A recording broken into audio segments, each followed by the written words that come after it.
Movie Review by Rob.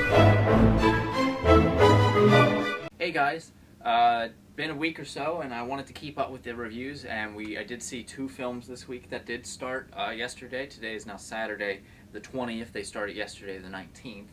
And I wanted to at least briefly touch on both of them. We're going to touch on both of them in this review, just so you guys know what's out there and what's actually really good to see this weekend. Of course, I have Allie with me this week to help review them because she saw both these films with me. Hi. As well as Sean did his too, but he's not here right now.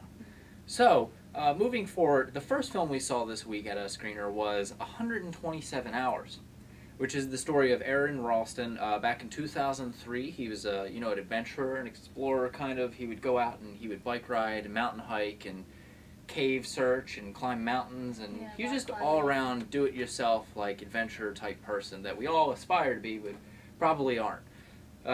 So he basically, the story is a true story, and you can watch documentaries on this as well. In 2003, he went, what was it, in Nevada? I believe so. He went to these special paths or whatever that weren't traveled often, kind of like rocky formations in the ground, and upon doing so, he went by himself, and he was trapped. He was pinned when he was climbing over a rock, and he fell into a cavern or a crack between his arm and a rock and the wall. So the story is, it's called 127 Hours because it's the 127-hour account of what a survivalist expert in general would try to do to free themselves, and what the human mind goes through dealing with dehydration, hallucinations, thoughts about loved ones, regrets about past life experiences, and just the overall ability to survive. Now, James Franco is the actor that played Aron Ralston. Now, James Franco's been in, we know him from, Spider-Man, and what else have you seen? I know he's in a movie with about a poet. It's going to kill me now. Something with an H. But recently, I know he's in the new upcoming Your Highness with Danny McBride, but he's a good actor. And he's done funny things, right? Mm-hmm. That's right. He was in Pineapple Express opposite Seth Rogen. So he has shown a very expressive range. Yes. Now, this year has been kind of the year for movies doing one-man cast kind of things, because there was Buried that happened recently that you did not get to see, but it was starring Ryan Reynolds, and Ryan Reynolds is known as a funny man, and he actually came off as really serious, and when a role pins on just pretty much you, it really takes a lot of acting ability and a lot of range in your talents to actually get that point across, and I think James Franco in this one was amazing. He did a really good job. Now, differing from if you've seen my review or seen the film Buried, where it only takes place in the one location, this film has a very scenic view to it, as well as it does jump around when he has his hallucinations or his memories.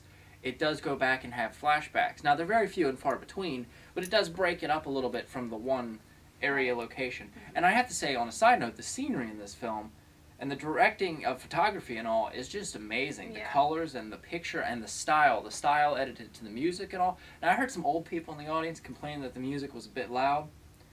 Yeah, because the opening music is very loud and in your face, but I think that's maybe to just draw a point. No, yeah, I liked it. I thought it went well with everything. Very, very good. Now, Danny Boyle is the director of this. You might know him from Trainspotting, Sunshine, 28 Days Later, last year's Slumdog Millionaire.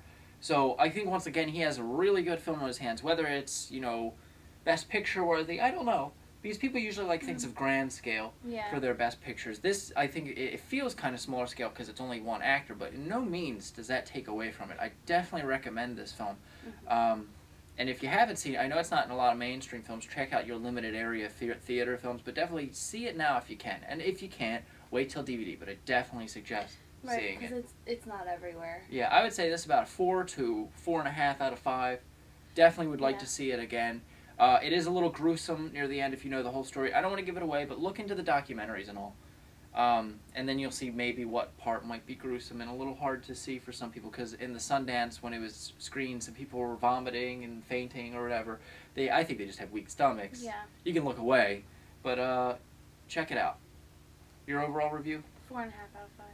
Cool. So secondly, Lex, Secondly, the review for the film that actually came out this Friday that you probably are really interested in is Harry Potter and the Deathly Hallows Part 1. It's not Part 2. Part 2 actually comes out in July.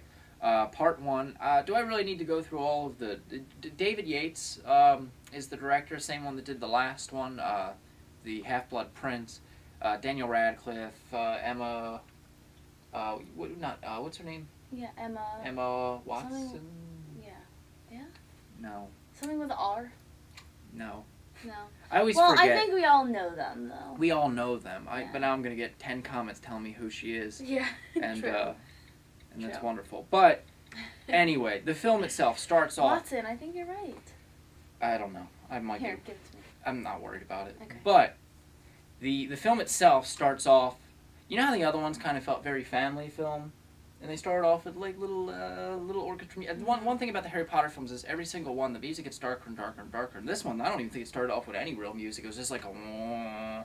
And it just starts off on the Ministry of Magic.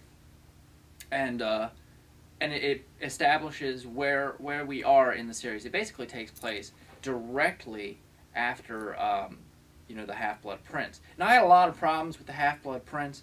It felt incomplete. They cut out major scenes, including Dumbledore's funeral and the giant battle at Hogwarts at the end. Now, this film doesn't take place... Side note, Emma Watson Oh, nice. and Rupert Grint. Rupert is Ron. Grint is Ron, yes. But it doesn't take place at Hogwarts at all. It is independent of there. It's the first film, and was the first book, that kind of got away from that whole formula. And, I mean, the Hogwarts formula worked for the past 6 films, but it is a breath of fresh air to see these characters Somewhere in a else. different setting. Yeah. The movie has a running time of a little over 2.5 hours, I think. It does have it a was lot a of... little over 2. Remember, it wasn't Was- 2.5. was We it got over out 2? at, like... When I looked it up, it said 2.5, 2. but Oh. we saw the Maybe midnight not. screening at the local Senator Theater, and I had gone on like 4 hours of sleep, so I have to admit, I need to rewatch this film again for at least the last half an hour, because I was dozing a bit, and it made me not like the last half an hour. So I can't give an accurate review of the last half an hour, but from the people I was with, and the people I've talked to that I trust their opinion, I think that was just, it was probably good. It was just my It was good. sleep problems that Sleep deprivation. that interfered with it. But overall, there was very many dark parts. This is not completely definitely. something you would bring your 9-year-old to. Not saying it's the most gruesome or gory. It doesn't rely on that, but it's dark themes, you know? A lot of major characters, things are happening. They're going through a lot of changes. There's a lot of conflict within the groups. This is one of the first films where, I mean, we've seen little skirmishes between, Hermione and Harry and Ron before, but now we're starting to see, really deep-rooted things and issues and problems that needs to be dealt with. Of course, the overall plot of the film is Harry and Hermione and Ron are being stalked basically by the Death Eaters and Voldemort, so they decide to go off on their own in quest of finding these, the Horcruxes that Voldemort's soul is stored in. They only have vague ideas of where to go, so they're kind of on a mystery discovery of where this stuff is and to successfully destroy them. Now, the thing a lot of people was wondering is, if this is part 1, does it end feeling like part 2, like a cliffhanger? You know, kind of how like the Matrix films ended, or like Lord of the Rings, the Return of the King. Before that, the Two Towers. Like I remember at the end of the Two Towers, he was on his way to see the Spiner monster, and then it just ended, and I was furious. Well, this one kind of does that. It ends on I thought was a very minor plot point in the book, but apparently audiences and teenage girls everywhere alike were crying to this part, and I was very, whatever, I'm not going to ruin it. It didn't end there, though. It basically ended there. That was the main focus of the end, and then it ended on a side, 2-second clip scene or whatever, which, sure, you could say it ended there, but I'm talking thematically. It ended on a sad note. You're supposed to be thinking about that very ending part, though, because that was, a pretty big, he gets the, Yeah, I'm not talking about that, though. Yeah. I'm talking about everything that led up to that part. Yeah, And then this because beach that part scene. was really short. And, so, overall, I felt very, very disappointed. And not disappointed in the film. The film was excellent, other than the last half an hour, which I need to rewatch. It does have its ups and downs and stuff, with the arguments and the getting back in, the action and the special effects, I must quickly say, is really, really good. Mm-hmm. Those special effects, I mean, you know they're special effects, but they don't at any point in time go, wow, that's cheesy. They are not crap special effects. They know they have a big budget blockbuster in their hands. They're going to put all their money they can into these special effects, and they do an excellent job. But going back to whether it feels like a cliffhanger or not, it definitely feels like a cliffhanger, and it makes you go, oh God, come on, where's July? Yeah. So I feel like before I watch the one in July, part 2, I have to watch part 1 right before I go see part 2. Definitely. So, being all that said, see it in theaters. If you're one of those Harry Potter haters out there, I understand why you're a Harry Potter hater, because in the beginning they were children's books, and I will defend them because I was a child. It was but like we were 7 a or 8 child years when ago. they came out. So, but I mean, I have friends my age that are like, "Ugh, that's all child stuff," blah blah blah blah blah, because they didn't start looking at it until like 4 or 5 came out. Right. They get darker, they get better. If you liked Willow back in the day, or if you liked any of those like Dragon Slayer movies, or a fantasy adventure, Cruel, or Excalibur, I don't see why you wouldn't at least somewhat like some of the themes and elements in the Harry Potter films. They deal with magic, they deal with fantasy, they deal with creatures. So sometimes I just want to say to the Harry Potter haters out there, I'm not like pushing it, but you should give them a try. Don't watch the originals, watch one of the later ones. You don't necessarily, you know who Voldemort, he's the bad guy, you know who Harry is, he's the hero, and enjoy the film. Right. I think some of them stand alone. Mm-hmm. So enjoy that and see it. 4.5 out of 5. Mm-hmm. It might be a 5 out of 5 because I think it's one of the best in the series if I saw the agree. last half an hour. So, I'll probably give it a 5 out of 5. man, that's strong ratings from you. I know. Yeah.